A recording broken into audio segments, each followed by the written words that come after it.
And we're back again. Arsenal have been linked with a new striker. Manchester City have dropped more points, and there's actually a bit of a crisis going on because Guardiola and Diaz have both picked up injuries. They're actually being linked with Mark Gurley. The biggest news on this Monday morning, people, or afternoon, has to be Ruben Amorim. After 14 months at Manchester United, has finally been given his P45, and it's not a sad day at Man United. I'm sure a lot of their fans have called in sick for work. They're having barbecues, even though it's freezing. For us in the footballing community, it is a massive, massive disappointment, man. It is, man. Amorim, I think Manchester United did you dirty. I think it's easy to blame the manager. I think if it's not too late and they haven't signed off on the dotted line, they should keep you, Mr. Scammerwin. But on a serious note, good morning, good afternoon, good evening, and of course, in some cases, good night. Make sure you're doing well and safe. Make sure you're staying safe. Make sure you're smashing the like button now. 2026 has started all right for Arsenal, innit? We picked up in 2026 where we left off in 2025. Latest being we beat Bournemouth 3-2. I just know that if you reverse the roles, like what happened with City, like happened with us, and obviously City would have beat Bournemouth. I know the talking points that would have been said. I'm happy to be 6 points clear at the top of the table, but God forbid if we don't win our next two games and City does, what do you make of things? My point being, it's great. You'll take any lead against Man City, but we just need to go left foot in front of the right foot in front of the left, one game at a time, and just keep doing what we're doing. You know, again, we can only control the controllables. All we can do is put our best foot forward. And I think it's been a great effort to beat Aston Villa at our place, to travel and beat Bournemouth. You know, reverse fixtures last season, it wasn't that. I need this 3 points at Anfield. Beyond the obvious, I need that. I hope to God Brighton beat Man City. I don't quite believe that's going to be the case, but control the controllables, man. In an ideal world, we win on Thursday, Sunday. A couple of players that have been starved of minutes of recent, the Ezes, the Wanyeris, probably a start for Madueke. We advance in the FA Cup. And I don't need to tell you lot, people, how difficult January is. The games are coming thick and fast. We're actually spending a lot of time on the road in a piece, people. So, yeah, man, there's a lot to discuss. There's a lot to go over. There's a lot of twists and turns. And we're only halfway through the season. You know, damn well I can't say that, my guy Andy, but big up yourself nonetheless, man. Even to get back into the top four, sacking your manager every 18 to 12 months is the very worst you could do. Long may it continue. We know what's going to happen, you know. Man United are going to get a new manager. They're going to gas it up again, Andy. Oh, yeah, he's the guy. You know, like they said with Amorim, like they said with Ten Hag and so on and so forth. Then they start blaming him. To be honest, Amorim needed to go, but he's clearly the fall guy, man. He's clearly the fall guy. Clearly, Manchester United need to sing from the same hymn sheet from top to bottom. Now, they're getting linked with Eddie Howe. They're being linked with Gareth Southgate. They're being linked with Ole Glasner. They're being linked with Thomas Tuchel. And it'll be interesting to see what happens with England. Apparently, they're not even looking to recruit a manager until the end of the season. And for me, I think it's kind of mad, really and truly, because I think Amorim needed to go anyways. There's been several times he's been past his sell-by date. The one for me would have been the Europa League final, but they are sixth in the table. They are playing one game a week. They do have a chance of getting top four, which should have been surely his minimum job requirement in August. That being said, I think he's clearly got a terrible relationship with those above board. So maybe there's something isolated away from Amorim for United to look into. His people relationships with the directors of football clearly poor. Obviously, I'm sure he's got some good relationships with certain players, but I'm pretty sure his man management probably isn't the best. Tactically inept, not good enough. If you play a back three, you need to show two things. Back threes can actually be some of the most attacking sides on the planet. You don't do that. Or you have to, the flip side, be one of the best defensive sides. Whether Man United have won, lost, or drawn, he's been here 14 months. It feels like we watch the same game week in, week out from Manchester United, and you just don't know what Amorim's United are about. He's played some young players. You leave the young players. Like, I feel sorry for the Heavens and the Euros because they're playing games, but they need a bit of tutoring. Midfield is shambolic. You know, the attackers are not the best, but they're nowhere near the worst. Not getting anything out of that. There's not a single reason to hold on to Amorim, if I'm honest with you, man. So, yeah, man. I'm happy it's not my club, innit? As Robert said, big up all, like this video, subscribe if you haven't, get notifications on, hype videos, share, comment in the chat and in the comments, and join the channel. That 100k plaque is our goal. Appreciate you, man. I mean, we got to work it. Me, I was thinking of 2026, 75,000 subscribers, but you never know, man. You never know. So, yeah, man. Man said, finally live. Who did I kill to earn this honor? Hopefully no one, man. It's just YouTube, my boy. But big up yourself, Johnny T and SJ. Appreciate you lot. DG, Arsenal are in a great position, but Teta must be brave. No room for low T or cowardice. cowardice will cost us the title. I agree. I don't think Arteta, the fans, the players, there's no time to be cowards. I don't think Arteta's done anything cowardly of late, but yeah, man. And I need to see us beat them, man. So yeah. F man, you talk at Arsenal. Hey, Darren, be nice, man. I'm not a guinea pig. Talk about what the hell I want on this platform. But we like football. We're gonna get into that. Calm down, man. Calm down. Be nice. Have manners. What's all that about? We are live. Yeah, we are, man. He needed much better players, at least with different key strengths, and that just wasn't the case. So it's just been a funny disalignment. He didn't get them, but at the same time, I don't see anything to suggest if you got better players, you would look a lot better because you're not getting the best out of the tools you have. Midfield is shambolic. Bruno and Mount, they're at 6s and 7s. Casemiro's good, but you're kind of leaving him to the wolves. Agate is not good enough. Why on God's green earth are you playing Dogu as a 10? I don't know, man. There are times when you need to enjoy the trouble of your enemies. Exactly, man. Smash the like button if you haven't. But yeah, man, let's start going over stuff, man, because I know people are giddy. First things first, as we've been kind of discussing, if the screen... What's going on there? Why is it not sharing screen?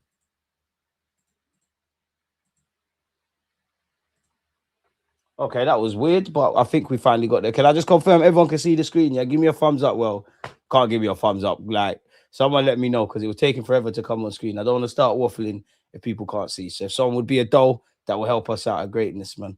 The 10-men Chelsea was low T and cowardice. Must go for it. Great managers know when to win and when they must hold the line. Teta has been good of late, but January is real and May too. I mean, he's going to have to earn his money. You are right on that regards. And I did think we got past that because I think it showed a lot of bravery Newcastle away. I think Liverpool second half, Manchester City first half, Chelsea in hindsight as well. Make you right, but those are 3 occasions, man. Yes, we can see Andy and Rob. Appreciate you lot. So as you lot would have seen today, anyways, Ruben Amorim has departed his role as head coach of Manchester United. Ruben Amorim was appointed in November 2024 and led the team to UEFA Europa League final in Bilbao in May. With Manchester United sitting 6th in the Premier League, the club's leadership has reluctantly made the decision that it's the right time to make a change. This will give the team the best opportunity of the highest possible Premier League finish. Now, that seemed a bit arsey, like it will give the team that. Like, I'd be vexed if I saw that bit from Amorim. I mean, if I was Amorim from the club. The club would like to thank Ruben for his contribution to the club and wishes him well for the future. Darren Fletcher will take charge of the team against Burnley on Wednesday. And also his sons are in the team, innit? So, yeah, man. 200 tab gang. Andy, spud me. It's nice to see I've met my people, man. So, yeah, Amorim's gone. Do we think it's going to be a different... Well, it has to be by default a different Man United at the end of the month when they come to the Emirates. I don't know what to expect in that regard. Now, if we keep up the theme with Manchester United, but I will say we need you lot to win that derby. Pep Guardiola fears City may have lost both Guardiola and Diaz to injury after their 1-1 draw with Chelsea. I sympathise for both players. I want everybody to get fit. We've got to remember this is people's health. I don't care and don't want to hear no excuses about anyone or anything with injuries. When we was here, there was no excuses. I don't care. You loaned out a centre-back. You've got a couple of young ones. You've recalled one. You're linked with Gurhey. I'm not saying Pep's saying this. I'm talking about the footballing world, people. That's bad news, clearly. Terrible news. But we've had to do it. We had to flip and play Real Madrid without Gabriel Magalhaes, and we've had to step without Saliba numerous times. So, yeah, they've got a bit of a crisis themselves. And you know what? The wider conversation is football needs something. Like, they need to rest it. Players need to be rested. Like, the amount of injuries of all clubs is ridiculous, isn't it? But yeah, man, they've also got John Stones out. So yeah, it's a bit of a madness. Rodri still seems hella defiant. He's saying it's not over, and he's right, because reality is, what is 6 points? There's 6 points. It's a 6 point gap with 6 point gap with 5 months left. What does that mean? And we've been the chasers. We've been chased. If anyone can do it, it can be City. They might still be banking on, oh, Arsenal might drop their nerves. It's for us to prove everybody wrong. So this is what I'm saying. Just calm down. Let's go to the next level. We've gone past the first half of the season now. I don't think we've been at our sparkling best too many times, but we've shown resilience and we've shown a lot of positives. Keep it going. We're coming for you, DG. Who the hell is that? What team's that? What team's that? Oh, is this what Man United fans do? Is it you, Man United? Yeah, man. Come on, man. Behave, man. Behave.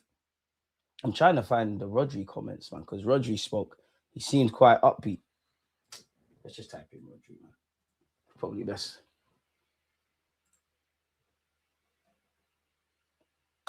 See this. Oh, he's been linked with Real Madrid. What has he said? I mean, what else could you say? And to be fair, if you are a Man City fan, if Rodri or anyone that says anything around City, if you say anything less than yeah, we're gonna go for it, we can win it, there'd be serious problems in it, really and truly. Specifically, like Pep, and he is right. There's still a long way to go in the Premier League race. Fair enough. There's still a long way to go in the Premier League title race with Arsenal and urge his teammates to keep going. Why have you put these in quotations if that's not specifically what he said? Here's what he specifically said. It's frustrating, of course, but at the end of the day, it is what it is. We created enough chances to win the game 3 or 4-0, but this is football. If you don't take your chances with nothing, they just draw the game. So we have to learn from this. There's still a long way, and we just need to focus on the next games. I think City were incredibly complacent, man. They were enjoying the second half too much, and I don't think he's wrong. You play around with your dinner, it gets long. Should have put more daylight between the sides. First half was brilliant, enough to score 3 or 4. In the second half, we forgot a little bit how to play, and they got control of the game, losing easy balls. Sometimes when you defend, they did not have much, but they get a draw. There's still a long way to go. It unbalances the team every single time a player goes out injured, but of course the team has to adjust. It's not an excuse. We have enough talented players to play, but in the second half, we lost face a bit. We move on. We have a next game against Brighton at home. We have to win. We know that this season is going to be long, so we have to keep going.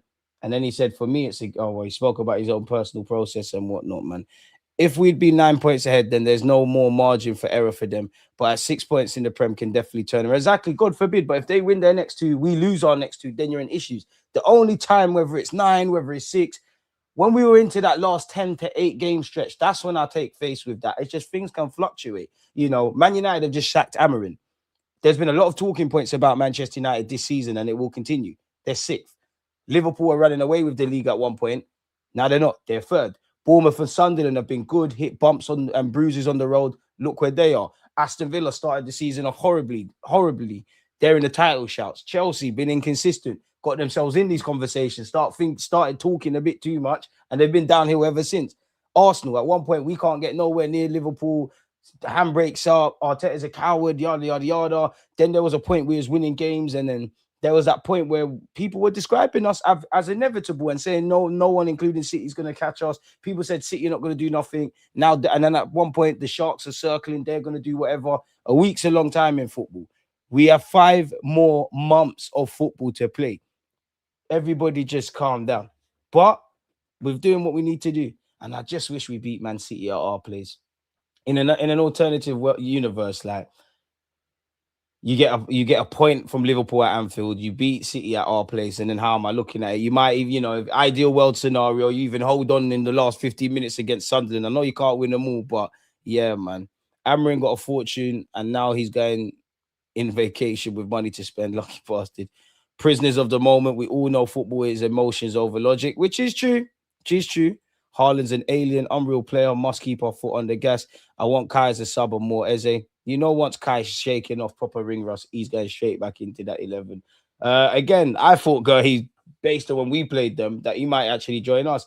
Man City increase interest in Palace captain Mark Gurley. Spare a thought for Palace, because they're probably going to lose Munoz. They're probably going to lose their manager, and obviously Gurley's going to leave at the end of the season. Fair enough. City are exploring a move for Gurley. Apparently, Bayern Munich, Real Madrid, Barcelona, Inter Milan, Atletico Madrid are among the European clubs to have shown an interest in signing the defender on a free transfer. Boy, I mean, it could be a cut price fee. He almost went for 35 million in the summer. Be interesting to see what's going on there. You look at our results this season. We've only, 2 losses, 2 losses, 1, 2 draws, and the rest W's. And you look at our last 5 games in the Prem, or you could say all comps if you want to include Palace. We've been ticking over, but it needs to keep going. We can't get too excited. There's no point getting excited at this moment in time. But big up the lads is what I would say. And again, you look at the 4 equivalent fixtures we've played recently to last season. We've won all of them this year, and obviously we had 3 draws and a loss. So we've defeated ourselves kind of in that regards. In the next 6 games, look at the next, after Liverpool, we're on the road for quite a bit in here. Portsmouth, Chelsea, Forest, Inter. That's going to be a lot on the legs. There's a lot of traveling and all that. Ironically, we've got Man United at the end of the month, where they might look a lot different, hopefully a lot worse. And we all know we've got Liverpool on Thursday. So Liverpool, Portsmouth, Chelsea, Nottingham Forest, Inter, Manchester United. It's a big month in all competitions. There's a lot of football. Leagues are not won in January, my boy. And we will be watching Nigeria play in the AFCON as well, people. We do have an AFCON watch along scheduled for 6:50 because I think the game's at 7. Appreciate you, Rob, man. Appreciate you, Rob. I would gladly welcome him at Arsenal, specifically with our injuries. Who are you referring to there? Man United would be lit if they had Emre. Emre's going to get another big Premier League job, and you're not going to see what he's on. Because anytime he goes to a job where there's proper expectations, it's not him. Aston Villa's not expectations like that. With the greatest of respect to Villa, they're not going to sack Donny if you do or don't win trophies and things of that ilk. There's no Man United, it won't bang. He's a great manager. If they sing from the same hymn sheet, I'll back Emre all the way. But there's a reason he does well when he's over exceeding expectations. There's no demanding. Like Arsenal, man, are onto Arteta because, yeah, some sections of our fan base, they love what Arteta is doing. Best thing since sliced bread. Some fans, there's a next section that like it, but they want to get over the line. There's another section to the point where, bro, we just want silverware. We don't necessarily care about how good all this other stuff is. That's not the same at Aston Villa. Like, they're not onto you if you don't win silverware. Everything is all wow type of thing.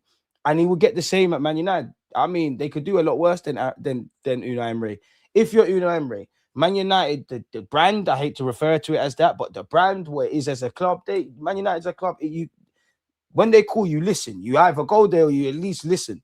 But when you get beyond that and look at what Man United is in the present day, Aston Villa are all singing from the same hymn sheet, above board, from owners to you lot.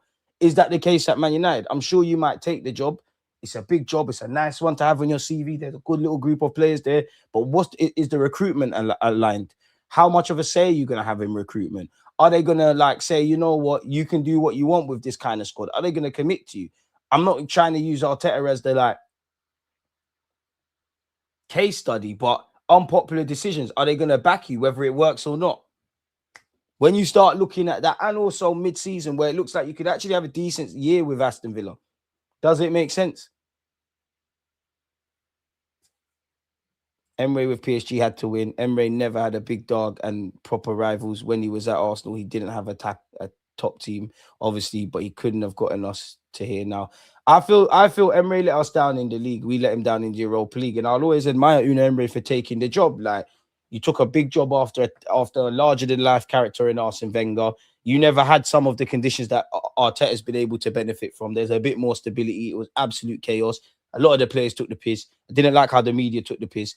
You made a lot of mistakes, but I'll always admire you, but you weren't the right fit for it. And let's be honest, even when we sacked Emery, there was still that week. I still remember that week, or even the game after, the game before he got sacked, literally in the Europa League. A lot of fans were like, oh, should he go? Should he not? I personally believe he only got sacked because there was no bums on seats. People started voting with their wallets. I think there was a lot of personally, I think there probably would have been a lot of and ahhing internally at Arsenal. The minute there's no bums on seats, there's no checks, things have to be made, man. Emery is a great tactician, but he has a very capable sporting director at Villa now and no expectations.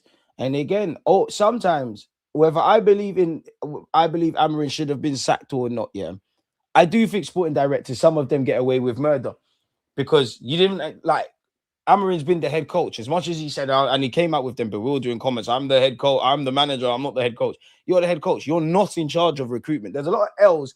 Amorim has to. Everything on the football field indirectly is your fault, and I'm not absolving him. But is it just me or Mr. Wilcots? What's my man's name? Omar Barada, because they were gassing it when they got you. You lot getting away with murder, you know, like murder, because you lot have effed up stuff, especially when Radcliffe came in. You lot effed up stuff, and you're like, oh, it's not me. Look, he's not playing Maino. It's not our fault. And he needs to hold that. But yeah, man, I don't know if Emery would do it mid-season, even though this would kind of be a write-off of a year if you go to, if Man United got an Emery, a Glasner, or Eddie Howe, or whatever. What remains of this season, quote unquote, surely is a bit of a free hit, man. All I mean is Emery didn't get nearly 6 years and $1 billion. I think Emery won us lots had he got more money and time. Maybe I disagree, but I can't lie, SJ. Emery's not here anymore, innit? Like, yeah. Arteta needs to rotate as much as he can. He needs to show his qualities, bro. Portsmouth, there needs to be rotation. Not that I'm saying you want to take them seriously. Chelsea, we need to box cleverly. There probably will have to be a bit of rotation, but I still want to go strong. Forest away, I want my strongest team out there. Man United at home, I want my strongest team out there. I don't know how he approaches Inter because in theory we're through. Inter Milan away is not easy, and he's gone strong in Europe, innit? Pardon me. Man City versus Chelsea for Gurhi, then Spanish interest to maybe Bayern to give Kane another Englishman since Eric Dyer's gone. Shout out to Eric Dyer. He's going and getting some tax-free money now, man. They spent a filthy amount on Cunha and Buemo Sesko and can't play a proper formation. The formation thing, Amorim's fault, because there's a reality where a manager, Cunha's looking all right and Buemo's looking all right. Sesko's looking semi-decent. And fans could say, you know what? See what you're trying to do. I don't know what Amorim's United has been in this last 14 years, 14 months, apart from garbage. You know what Arteta's Arsenal is. You know what Pep does at City. To a degree, we even knew what Chelsea's Maresca was. You know about Aston Villa's Emery at Aston Villa. Again, even people below them in the league, Bournemouth, and what we've become this season accustomed to what we're seeing from Sunderland, to a degree, even Leeds. You're not seeing anything. And to be fair, Leeds versus Man United is one of the horrible games. I mean, Warren actually got his wrist, man. Hit the likes, people. It's a great day. Ruben gone. Let's sing along. 25th of January won't be a myth. We're going to put you lot in a hole and stop your tower at Man United. Man United are not beating us at the Emirates, brother. We'll wait till then. I'll let you waffle till then, but make sure you don't run. But yeah, Arsenal will be the first top flight team in history to play away in 4 comps in 10 days, people. Portsmouth away, Chelsea away, Forest away, Inter away. 3 of those are in different parts of England. And then obviously we're going to Italy and Europe, people. So yeah, what's this? There's no tougher task at Arsenal than battling with Bukayo Saka for minutes. Please actually be a think piece of substance. Saka has made 40 more appearances for Arsenal than any other player since Mikel Arteta was appointed manager just over 6 years ago. So spare a thought for Noni Madueke, who has to go toe-to-toe with Saka at Arsenal in England. Then there's the added curveball of the fact that Madueke and Saka are such good friends. The pair have been close since childhood. After first crossing paths during their academy days, their dads are mates too. But Madueke is not worried about his bond with Saka off the pitch impacting him on it. In fact, the winger believes the pair's tight relationship can drive them both on to be better for club and country. We talk about it all the time. It's so funny. We're so close off the pitch. We talk about how that type of pressure, knowing you need to perform, is good for both of us. It's been great so far, and long may it continue. We all make each other better. You've got a team full of top players, top internationals. It's fantastic because it means that no one can slip, no one can drop their standards. We all hold each other accountable. I think to be a special team, which we're trying to be, is very important. Okay. You know, eyebrows were raised when we signed Madueke. The club's recruitment team believed he could be a valuable weapon due to his ability to take defenders on. And obviously, he did have great involvement doing that. Bournemouth away. I actually think he did well against City, from what I remember. Recruitment staff will have been patting themselves on the back afterwards, but Saka must take some credit. Arteta leaves no stone unturned when it comes to transfers and runs background checks on players. In the case of Madueke, the Arsenal boss asked Saka for a reference, given he knows the winger better than most. As much as I like the gaffer, I do think there's this habit when speaking about it to act like he's the only one that's ever done that. Take nothing away from Arteta. Managers do that. Logically speaking, every manager probably does that. When we signed Rice, probably had a conversation with Ramsdale. After everything, Arteta probably asked for, I don't know, Ramsdale, Ben White, Bukayo, what's he like? Yada, yada, yada, yada. And the same must have been said with when Eze came to the fore. When we obviously, you could then ask Madueke, you could then ask Rice. So you get where I'm going, innit? So yeah, man, it is what it is.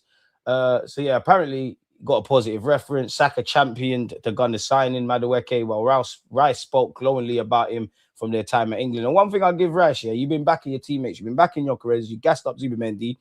And I remember you backing Madueke when, you know, you spoke about the fan reaction. Fans are allowed their thoughts.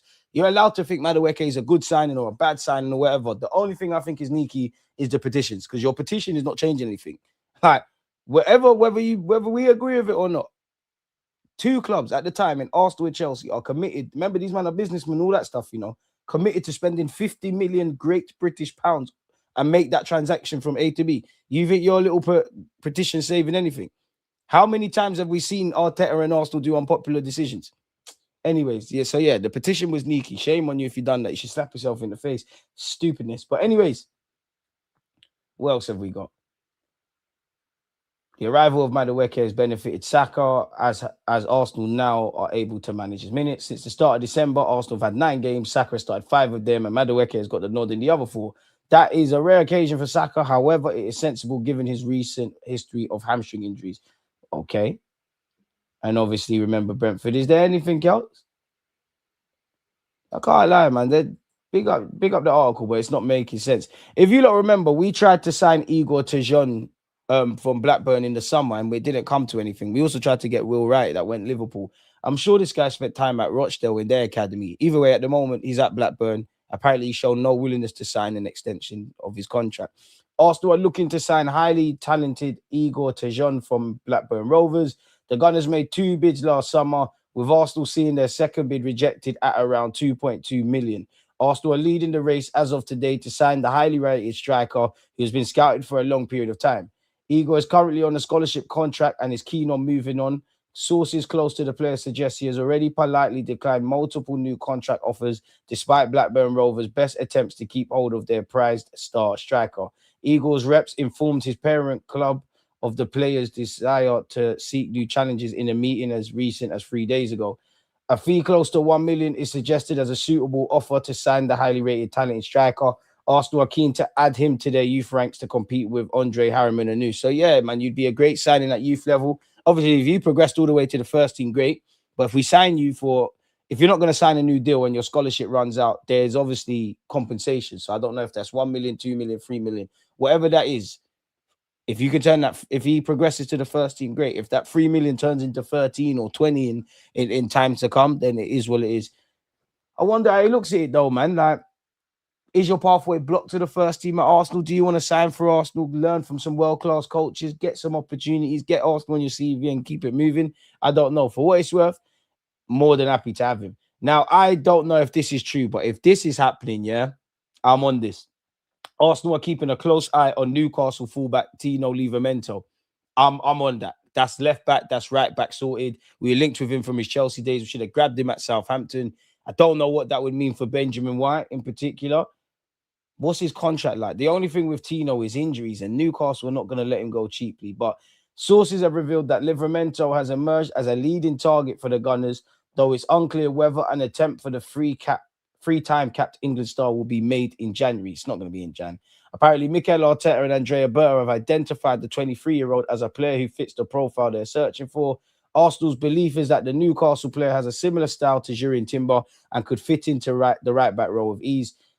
Obviously, Livramento is also versatile enough to play on the left. This ability to feature in multiple positions is something Arteta is known to value, while the Gunners also appreciate players who are Premier League proven.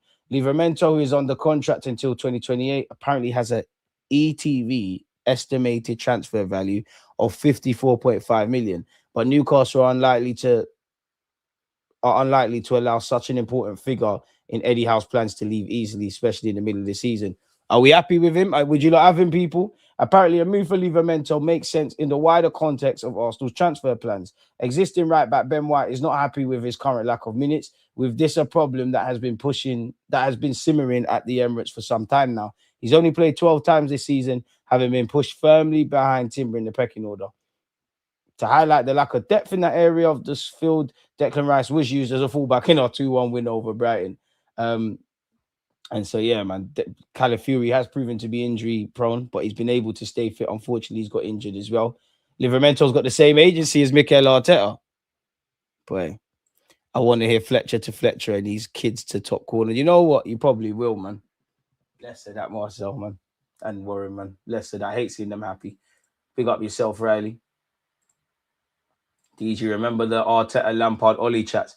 Arteta has outlasted the replacements of their replacements. Come on. I think the best that is, I think the last 4 Chelsea managers ain't beaten Arteta. Let's let that continue. So, yeah, man, we've been linked with Livramento. Are we having him? We've been linked with a young lad from Blackburn.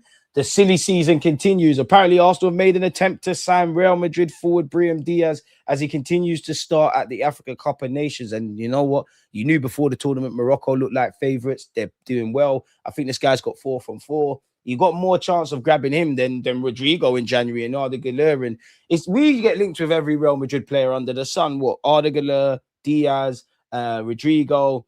I can't say his name, but the centre half we were linked with. The list got every now and again. They say Was that we're going to sign Camavinga, centre mid that can play left back. You can see why. Arsenal have made an offer to sign Real Madrid forward Diaz as he continues to start at the Africa Cup of Nations, according to reports. Arsenal are now 6 points ahead of Manchester City and Aston Villa after the former was held to a 1-1 draw against Chelsea on Sunday evening. It's just an Arsenal thing. You know, we do bully up the league. Calm. Bring me Morgan Rogers in the summer and Livramento, and I'm calling. Better, I know you got me. There have been rumours that Arsenal could enter the January transfer market for reinforcements to push them over the line, especially after suffering a number of injuries in recent weeks. When asked if Arsenal would consider permanent transfers or loans in January, Arteta recently said, "We are open to every option. Obviously, if we can find a solution that is short, medium, or long, it's always much better because it gives you stability and you don't have to constantly start a process with a new player. But let's see what happens. Let's see what the news is in the next few weeks, and we'll try to make the right decision." Apparently, this Spanish outlet, exactly, I could never say them. How Arsenal have made an offer worth 50 million euros, 44 million to take Diaz to the Emirates in January. I'm on that. But if we got 44 million, I'm not going to lie, couldn't tell you who, but surely it makes more sense to invest in a centre mid or a defender. I don't know, people. I'm not sure. And again, if I'm Real Madrid, I don't think you're going to let any of these players leave in the January market.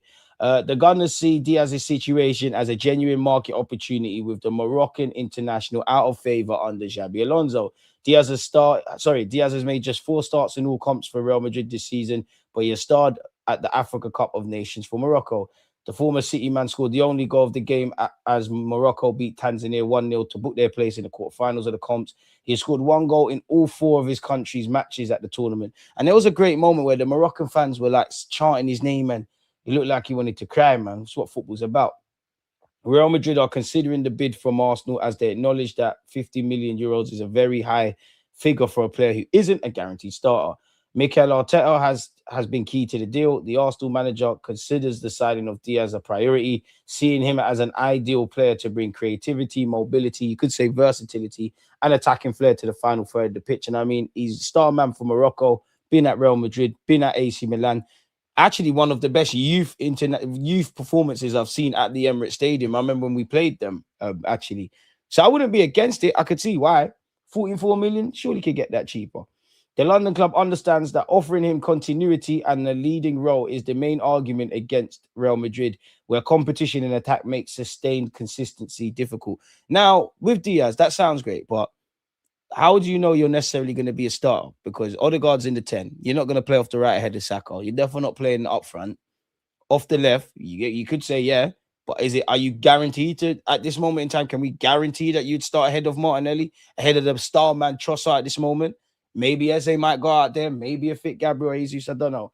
But for what it's worth, apparently also want to finalize the deal as soon as possible. And the operation is being studied calmly without haste, whatever that means. I mean, I've seen this already with Gyökeres. What have we got here? Arsenal reportedly on the verge of reaching an agreement with Jurriën Timber over a bumper new contract. The Netherlands international has 2.5 years remaining on his current deal at the Emirates. Nice to see we're being proactive, people. And we've been locked in extension talks for several weeks as we look to finalize the deal for him. The Timber has established himself as an integral player, as we know. Apparently, that is according to Team Talk, who claim that Timber is set to be handed a lucrative new deal by Arsenal's hierarchy. A full agreement is almost finalized at an announcement. As an announcement is expected to take place shortly, with the 24-year-old on the verge of becoming the latest Arsenal player to pen fresh terms at the club. He would join, obviously, David Raya, William Saliba, Gabriel Magalhaes, Miles Lewis-Skelly, Ethan Nwaneri, and Trossard signing new deals. Almost unheard of at our club that we're doing this, isn't it, really? DG, Man City played twice before Arsenal and tried to put pressure on them. Arsenal handled it well and won both games. Man City, when they got their chance, fluffed it. Our City crumbling. I can't go as far as to say they're crumbling. They've definitely taken L's, but it's January, man. No signings make sense right now. Stats, you're going to learn the hard way. Eze, Odegaard, Ethan Rice, all playing Diaz position, and he's left-footed, so left wing is unlikely. If he wants game time, it's not an improvement.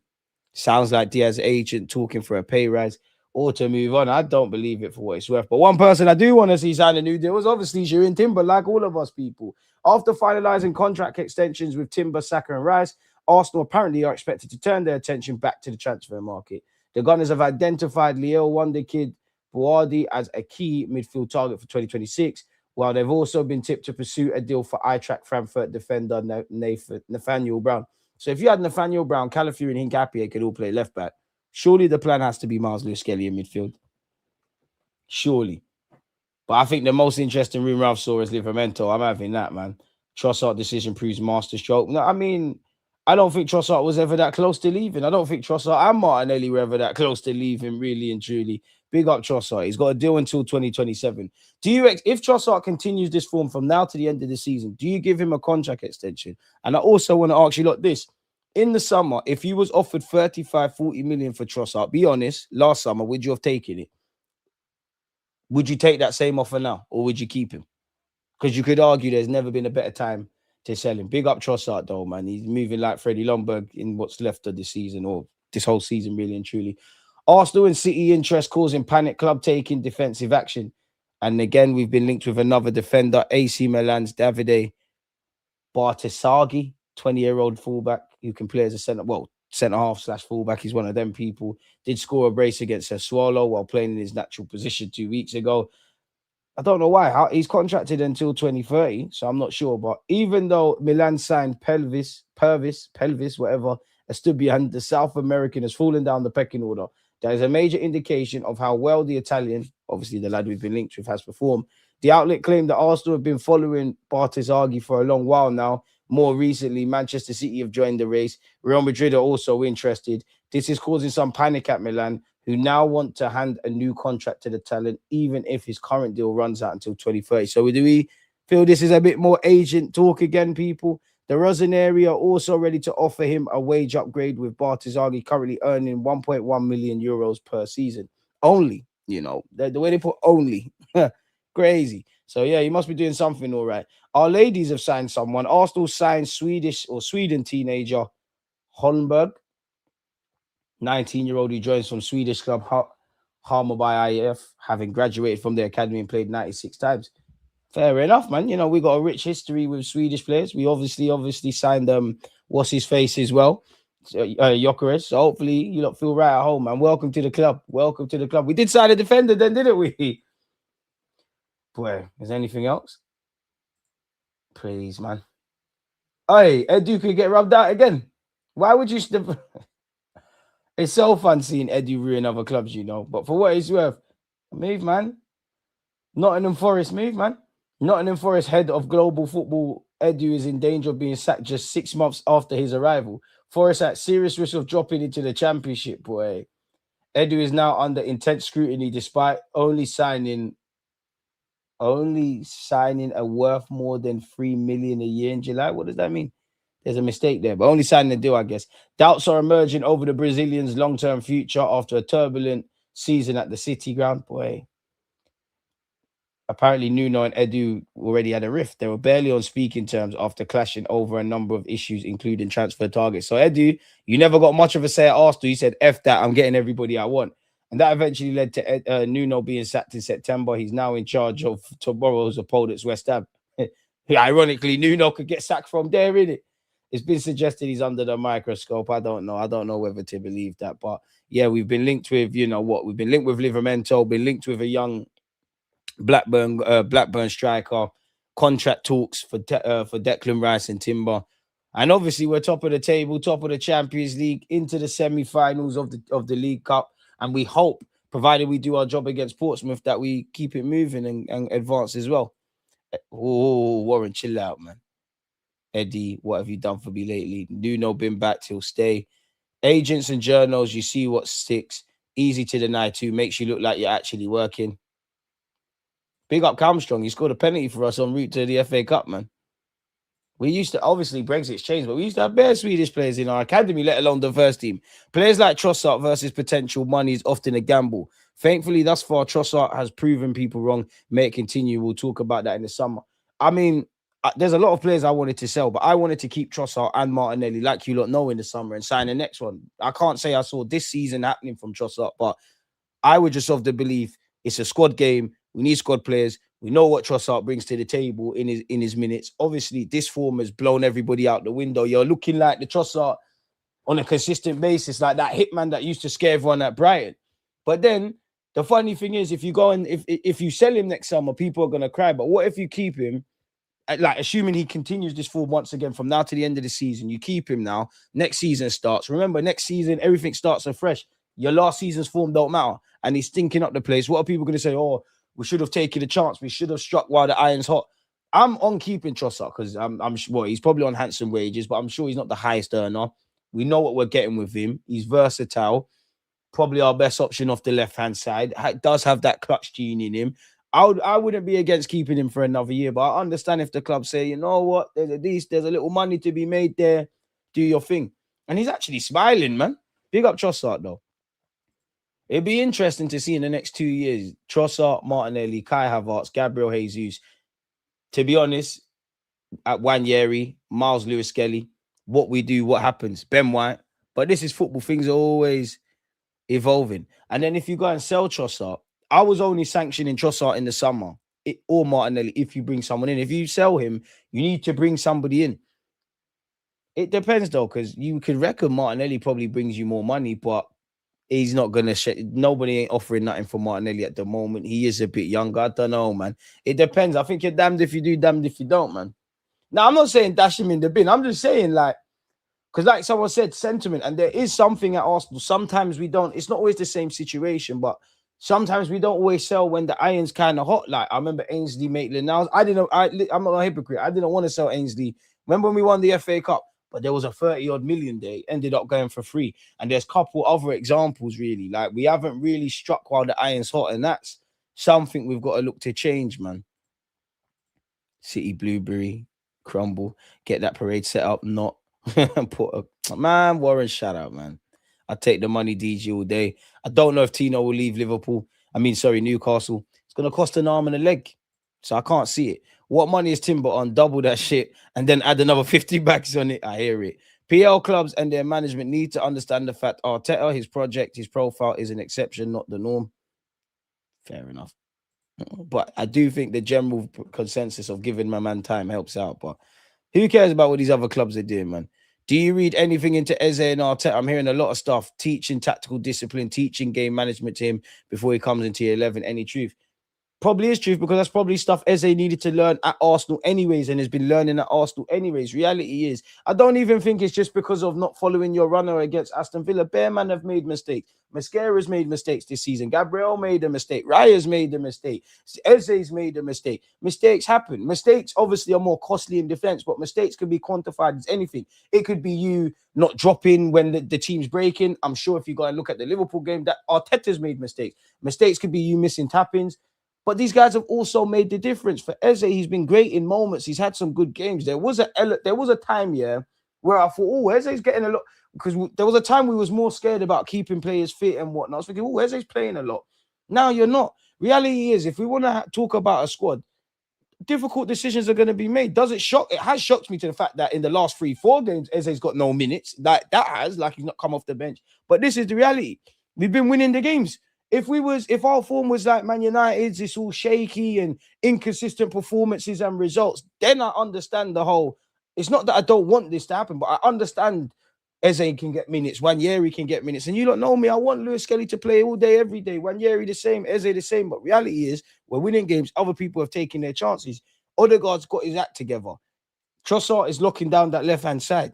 It's blocked for Eze. We're not going to see at this moment in time either Rice or Zubimendi dropped to allow Odegaard and Eze. So you're irrelevant in that. I don't read too much into it. He has played more minutes than expected, in my opinion, and Arteta has said that, and more games. I do think that's a cop-out from the gaffer, though. But it's the reality.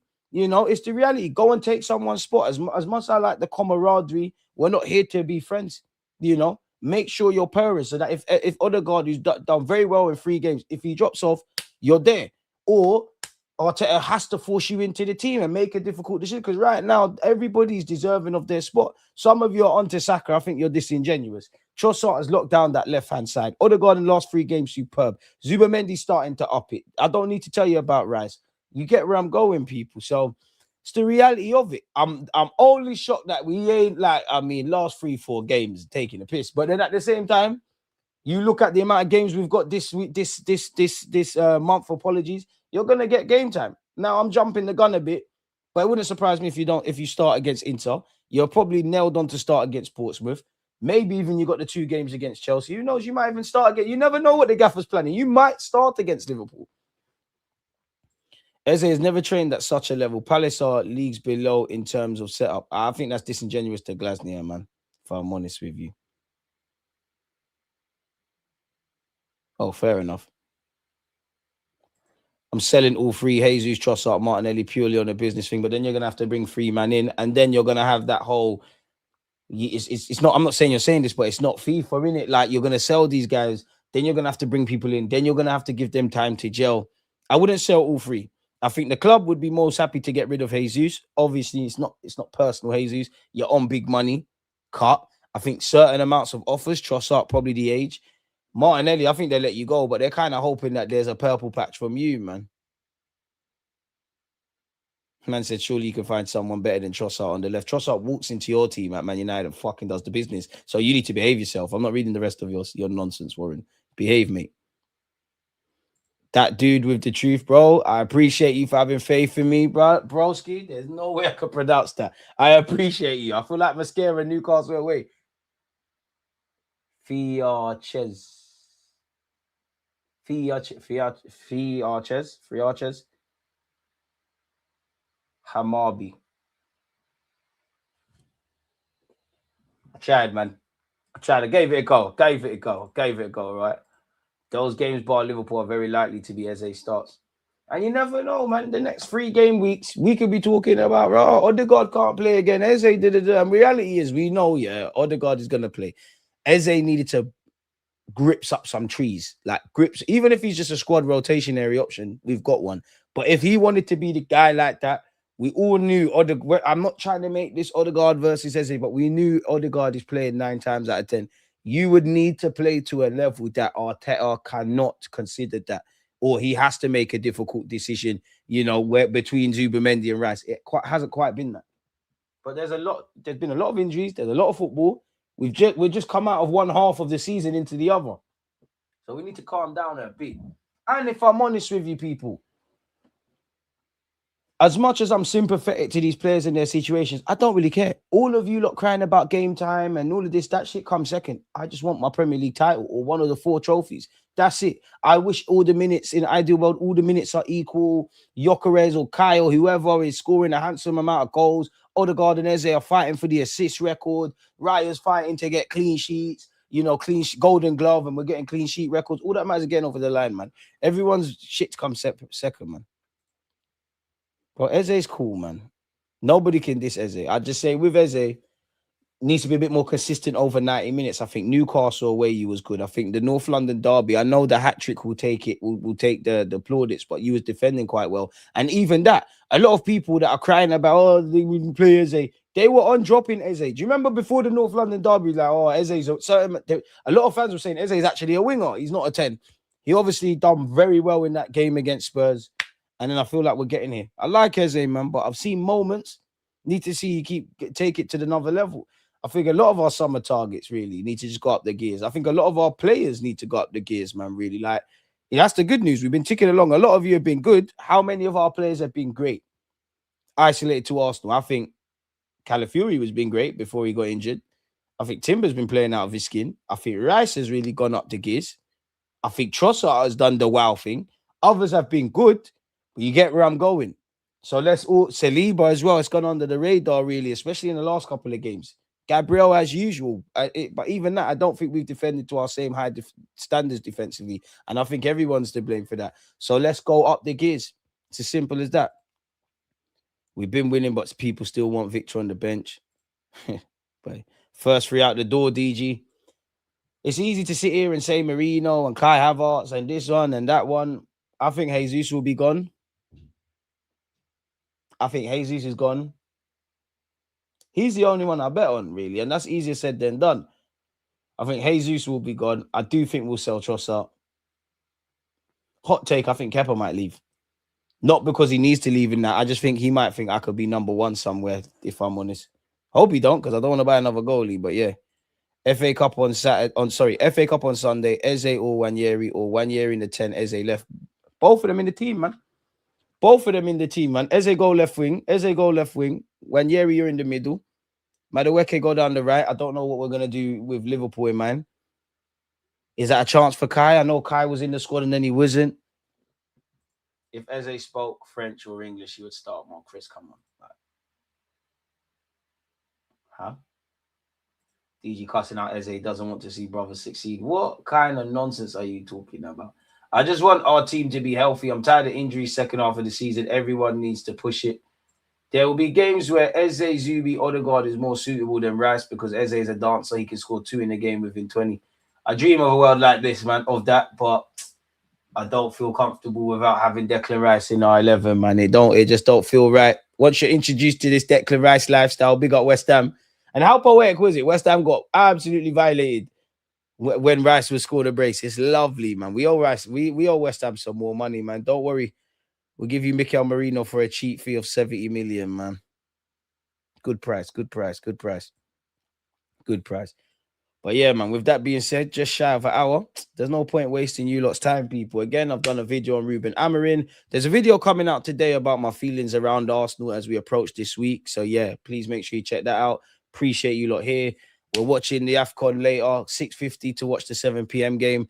And yeah, man, we'll probably watch City Brighton on Wednesday. So yeah, man, make sure you're smashing the like button, you're subscribing. You're having a great start to 2026. You and your loved ones are staying fit and healthy. And we'll link up again soon. But for now, peace.